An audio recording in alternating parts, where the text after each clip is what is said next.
Okay, let's talk Tesla and service. As some of you already may know, I worked at Tesla for 4 years on the parts distribution side of the business. So service is something that I'm very familiar with, especially at Tesla. And there was a video released a few days ago from Zach and Jesse from Now You Know, which, by the way, if you haven't heard of those guys, they are excellent. They're so good at taking concepts, especially around Tesla, and they spend a lot of time drilling down and sort of looking into the different variables that drive a certain thing or something that's happening in the news with Tesla or with Tesla itself. I'll link the video somewhere here, the one that's specific about service. But they did a really good job outlining sort of what are the issues that Tesla's having from a service perspective today. And there were a lot of you that wanted to hear from me, so I'm going to go ahead and give you my 2 cents. So the overarching theme of that video is that Tesla service today is not very good, that they're having a lot of failures and customers are really getting either very unhappy or are becoming impatient, okay? Now, having worked at the company and having owned multiple Teslas myself, so we've owned 2 Model S's and currently own a Model Y, I've had the unique luxury of experiencing both how Tesla deals with service and how a customer deals with service. And so the first thing that comes to mind for me is how many different areas does Tesla have failure modes when it comes to service, right? And so for those that might not be familiar, let me just go down through a few of them that I've experienced that can cause a service failure. So one is the supplier being completely out of materials or parts to distribute to the service network, right? That's just a complete outage, especially now with supply chain issues, still a problem throughout the world. That is going to be a variable. Another one is a supplier sending the wrong or damaged part to a distribution center to then pass on to the service center or body shop. Another one is while that product is en route, the logistics partner, FedEx, UPS, Old Dominion, whatever, whoever that logistics partner is, either loses the product or damages the product. The other one is the DC, when they receive the product, they could damage it or lose it, right? So even though it made it to the building, they could mishandle the part or place it somewhere else in the warehouse so they can't find it. Also, while that part's at a location, at a distribution location, that product could also be damaged either, because of misstorage or other factors. A forklift, a forklift might run into the product or something and break it. And those situations where you have a damaged or lost product can also happen at a distribution center when they're shipping the product out to the customer, right? Maybe they ship it to the wrong customer or, I don't know, theft. It could be anything, really. You also have situations where a distribution center could misprioritize an order. So say somebody calls in and says, hey, I need this part tomorrow. And the DC is like, the distribution center is like, yep, we'll get it for you tomorrow. But then they mistag the type of order. So instead of shipping the order overnight, they might put it on a ground level shipping, which might take more than 1 day. And so that obviously causes an unhappy customer. And also in a situation upstream where a supplier could be shipping something to Tesla and then it gets lost with the carrier or the shipping agent or the logistics partner. Same thing can happen when the DC ships to the service center. You also have a situation when the service center handles the product and they could lose it or damage it. You could also have a situation where the service center orders a left-hand part instead of a right-hand part, right? And then obviously you can't use the left one for the right one, and then you have to order the part again, and that causes delays. You also have a situation where the service center could misprioritize the repair. It's something that maybe it's supposed to be done immediately or in the next day, but instead it gets misprioritized and then it takes multiple days to do it. So they could have the part on hand, but it doesn't get done because the service center for some reason thinks that they either don't have the part on hand or that there's more important ones in front of it. And then you also have a situation where a service center could just not execute the repair properly. They might repair it, but they're not repairing it right. Maybe certain bolts aren't installed properly.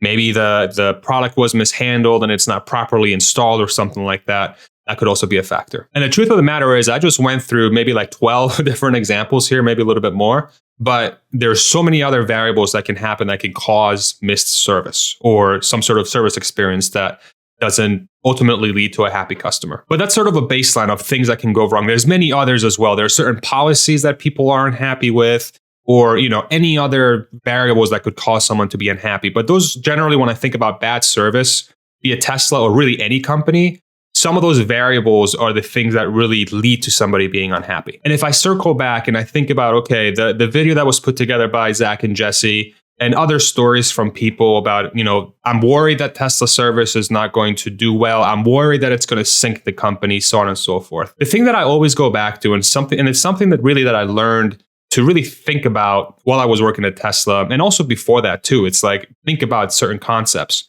is that it's never really as bad as you think it is. but it's also never really as good as you think it is, right? The truth is somewhere in the middle. And so what does that mean in relation to Tesla service? And so from my experience, what I found is that Tesla service issues generally are either regional or they are isolated to just certain parts at any given time. Okay. I know one of the big regions that Zach and Jesse highlighted in their video was New England. That's a region that could have a problem.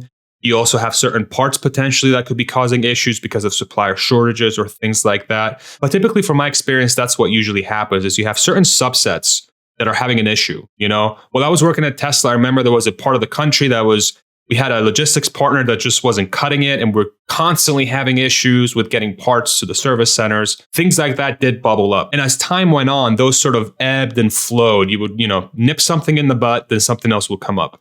Then you nip that in the butt, then the other thing will come up, right? And so this is a challenge that Tesla is going to face constantly as the fleet grows, right? So the key thing to keep in mind as well is in the last 2 years, really, Tesla has added roughly 1.5 million cars to the fleet. Okay, so they shipped roughly 1 million cars this year.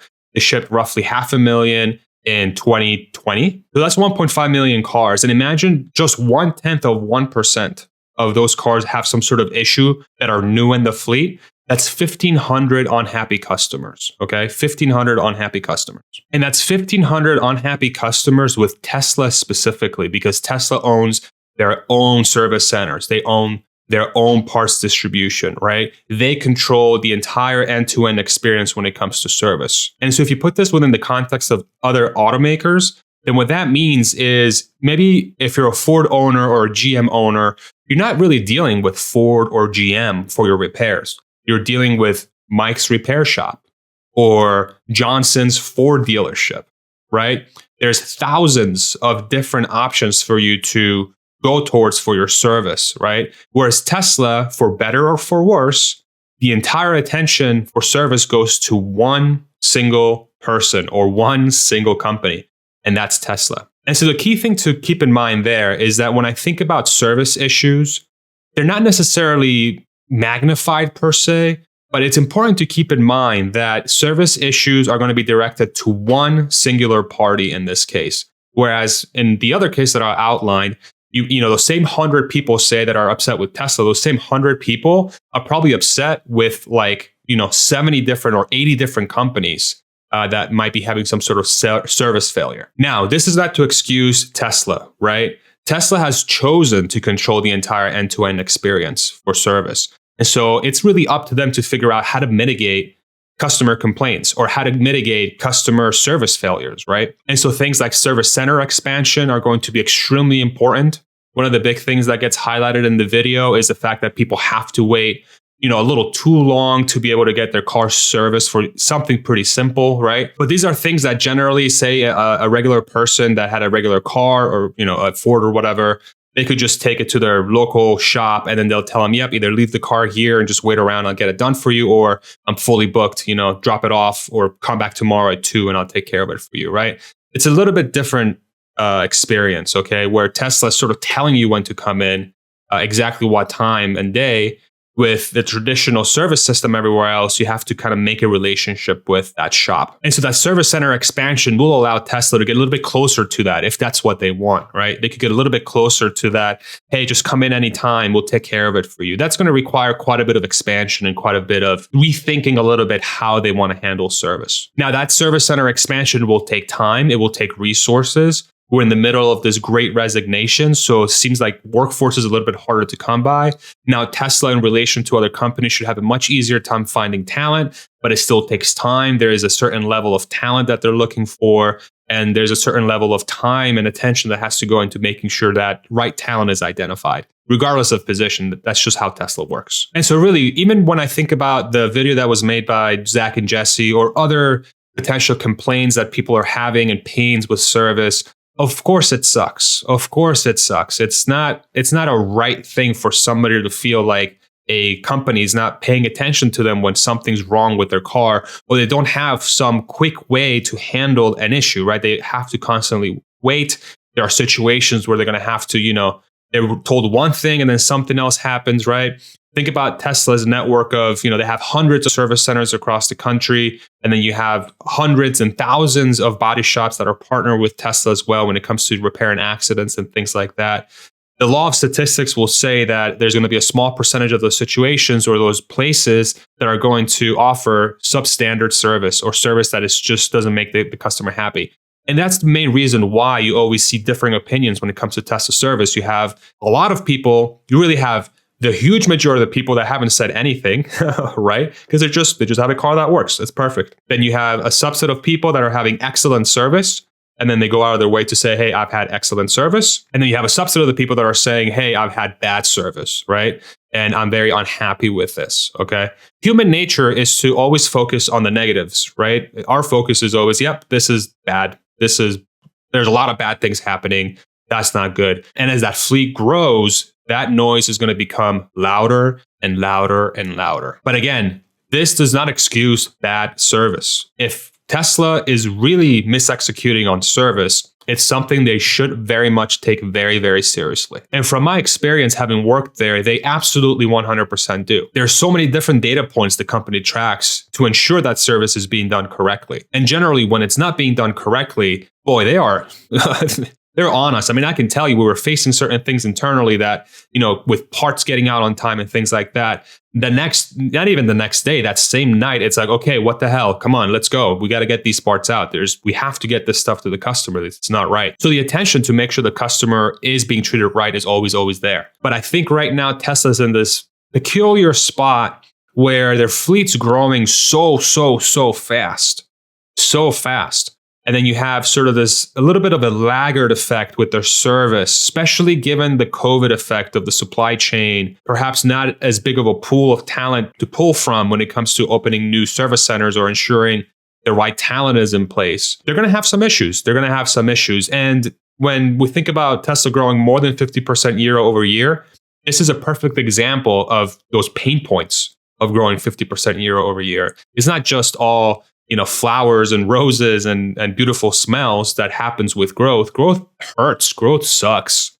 It sucks. In the case of Tesla, service is going to be one of those pain points for them until they get to a point where they can either outrun that growth through service, where they have so much capacity that even the most sucky situation can't be handled on the spot, or we'll continue having the situation where a majority of people will have very, very good service, but because of the function of that fleet growing, the perceived number of things that are going wrong, and not really the actual number of things going wrong is going to continue to increase. Perhaps as a percentage, it might go down. Maybe they'll get even more reliable, where you go from 99% cars perfect to 99.9% cars are perfect, but a 0.1% on a fleet size that's 20x, 30x what it was, years ago, that's still way more people out there that are having a bad service problem. And so ultimately, I think the service problem is something that Tesla will figure out, but it's going to be hard. It's going to be really, really hard. It's not an engineering problem per se, right?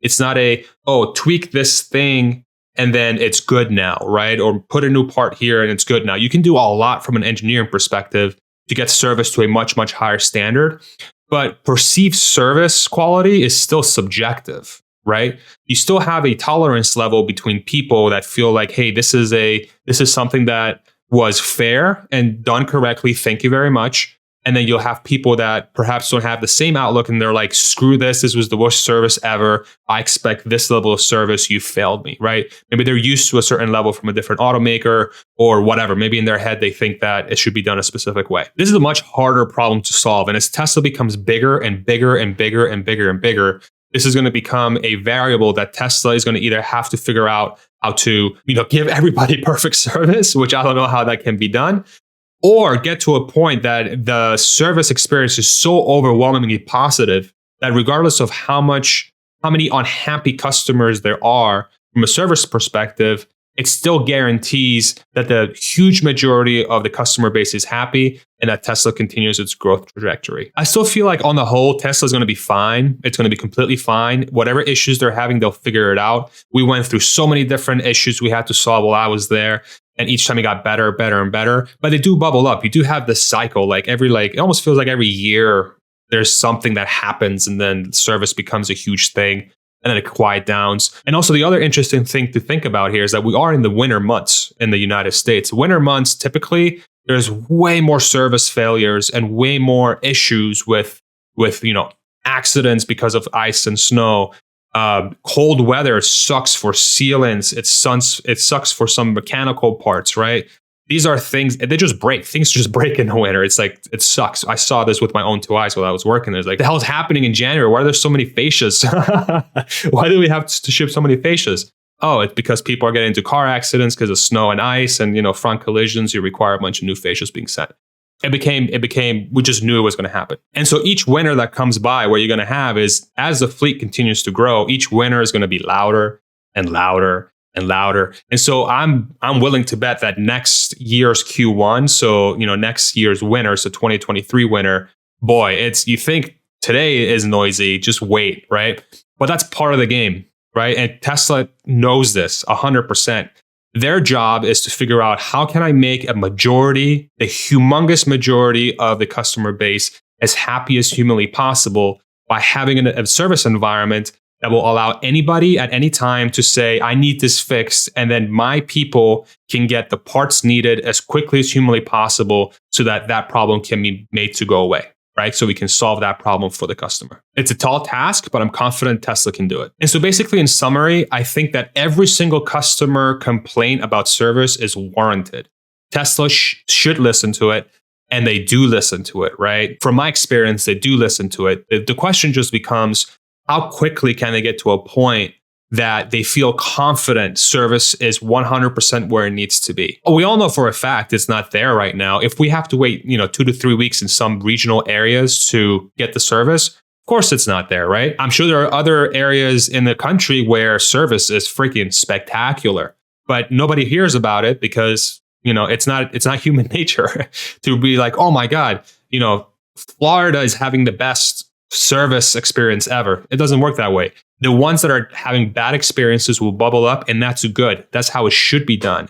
And that's how we fix problems, is by bringing light to what's wrong, and then we get in there and fix it. And I'm very, very confident that Tesla will do that. And so from a customer's perspective, keep making noise if you feel like you're not getting the right service.